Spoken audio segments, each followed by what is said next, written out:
जय श्री राधे कृष्णा। जय श्री विष्णु भगवान की। कार्तिक का महीना चल रहा है जो कि बहुत ही अधिक पुण्य फल देने वाला है। इस महीने में हम कार्तिक महात्म्य का पाठ करेंगे। रोज़ एक अध्याय आएगा। आप खुद भी सुने और दूसरों को भी उसको शेयर करें ताकि ज़्यादा से ज़्यादा लोग उसका फ़ायदा उठा सकें और पुण्य के भागी बन सकें। सब प्रकार के विघ्नों का नाश करने वाले तथा सारी सृष्टि की पालना करने वाले श्री गणेश जी, ज्ञान की दाता श्री सरस्वती जी, सब पुराणों के कर्ता श्री व्यास जी तथा गुरुदेव के चरण कमलों में नमस्कार करते हुए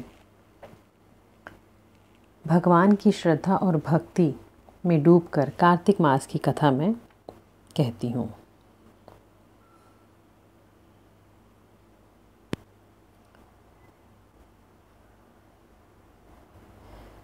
मैं सिमरूं माता शारदा, बैठे जिह्वाए, कार्तिक मास की कथा, लिखे कमल हर्षाय। बोलो श्री विष्णु भगवान की जय। अथ श्री पहला अध्याय।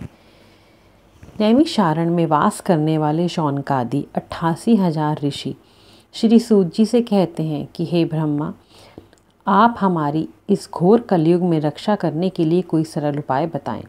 उनका यह प्रश्न सुनकर श्री सूत जी कहने लगे कि हे ऋषियों, भगवान के चरणों में तुम्हारी अटल भक्ति देखकर मैं तुमसे कार्तिक महात्म्य की कथा कहता हूँ, जिसके सुनने मात्र से मनुष्य के सब पापों का नाश होकर अंत में वैकुंठवास हो जाता है। आप सावधान होकर सुनिए। एक समय नारद जी ब्रह्मलोक में जाकर सारे जगत के कर्ता श्री ब्रह्मा जी से विनीत भाव से पूछने लगे कि हे पितामह, कृपा करके कोई धर्मोपदेश की ऐसी सुंदर कथा कहिए जो सब पापों का नाश करने वाली हो।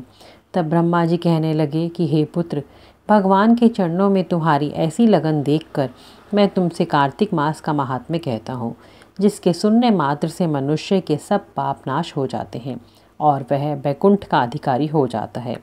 कार्तिक मास भगवान का अति प्रिय है। इसमें किया हुआ व्रत, दान, नियम तथा कीर्तन अनंत फल देने वाला होता है, क्योंकि इस मास में किए हुए भगवत कृत्य से बढ़कर कोई यज्ञ तथा तप नहीं है। अतः सारे संसार की भलाई के लिए तुमने अति सुंदर प्रश्न किया है।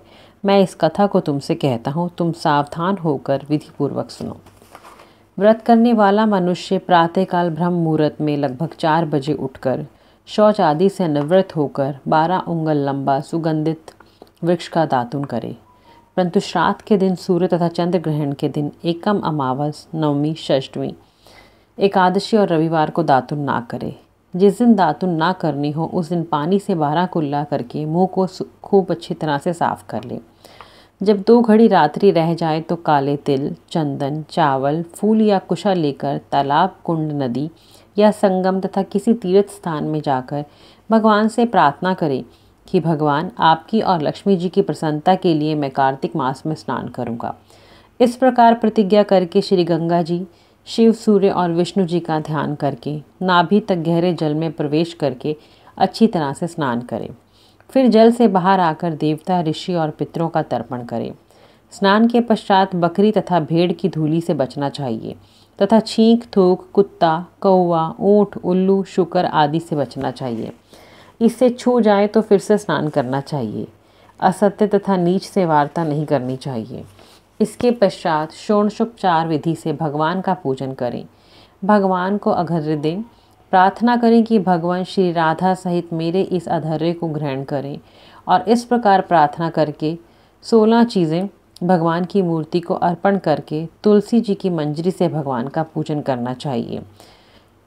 इसे षोडशोपचार पूजन कहते हैं। 16 चीज़ों में आता है आवाहन, पाद्य, अर्घ्य, आचमन, स्नान, वस्त्र, चंदन, अक्षत, पुष्प, धूप, दीप, नैवेद्य, तांबुल, पूंगीफल, दक्षिणा और नमस्कार। अथ श्री कार्तिक महात्म्य पहला अध्याय समाप्त। बोलो श्री हरि विष्णु भगवान की जय। बोलो लक्ष्मी माता की जय। बोलो मेरे बांके बिहारी लाल की जय।